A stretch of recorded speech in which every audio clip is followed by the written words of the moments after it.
Imagine losing the love of your life after over half a century together, only to bring her back through the magic of modern technology. That's exactly what's happening with Suzanne Somers, the iconic actress and author, whose widower is pushing the boundaries of grief and innovation. But here's where it gets controversial. Is resurrecting someone via AI a heartfelt tribute or an eerie step into uncharted ethical territory? Pop culture posted just moments ago countless horror films, from classics like Frankenstein to modern hits such as Get Out, have explored the terrifying idea of bringing the dead back to life. Think seances in old mansions or forbidden experiments in shadowy labs.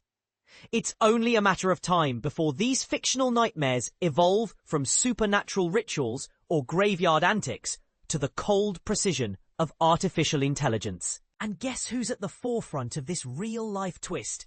None other than Alan Hamel, the husband of the late Suzanne Somers, who's finding solace by reconnecting with his beloved wife through an AI replica. Suzanne Somers, who sadly passed away in 2023 at the age of 76, left an indelible mark on entertainment and wellness endorsements, but will echo for generations. But her legacy is about to take a quantum leap, thanks to her husband's ambitious project, as Alan shared in an exclusive interview with People magazine. Obviously, Suzanne was greatly loved, not only by her family, but by millions of people.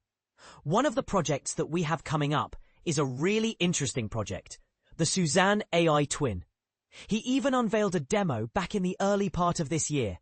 For him, it was Suzanne, and I asked her a few questions and she answered them, and it blew me and everybody else away. When you look at the finished one next to the real Suzanne, you can't tell the difference.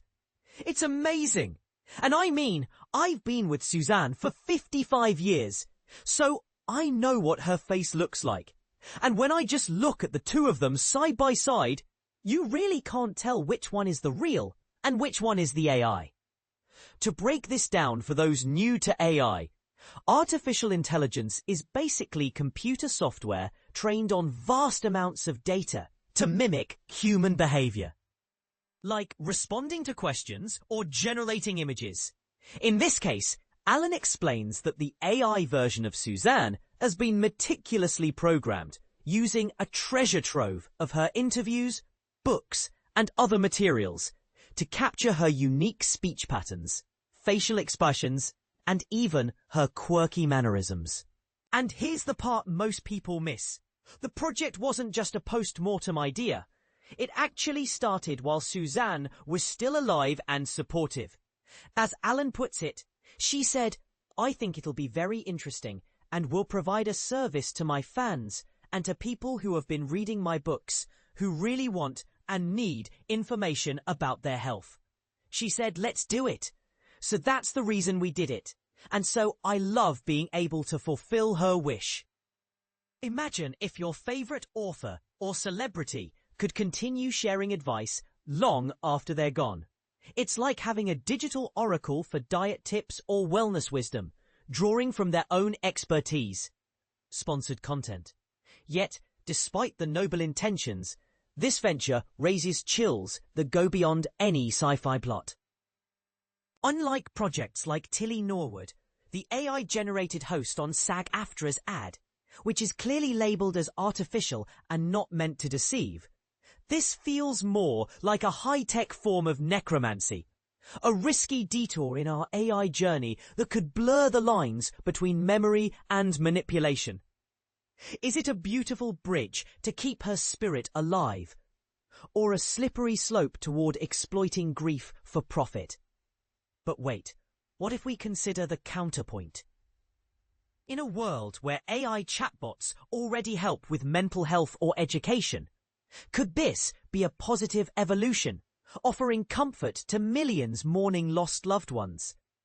What are your thoughts on transforming the late Suzanne Somers into an AI double?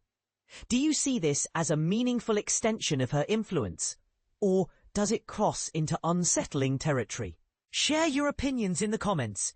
Do you agree it's a service to fans, or disagree that it's venturing too far into the unknown?